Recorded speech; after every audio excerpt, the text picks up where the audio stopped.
পুরা রান্না করলাম কলা গাছেরই ভাদাল বাদাম ছোট এক একদিন এক এক কথা বলে, আমরা ভাদালও বলি ছোটও বলি, বুঝছেন না? পুরা হয়ে গেল, আমি রান্না করেছি আজকে, এটাই হয়ে গেছে আমার রান্না। এই যে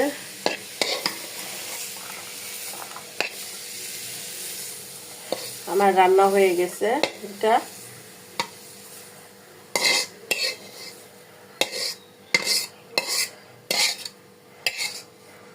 কেমন হয়েছে? আপনারা কি কেউ খেয়েছেন? আপুরা আপনারা রান্না করে খেয়ে দেখবেন কেমন লাগে।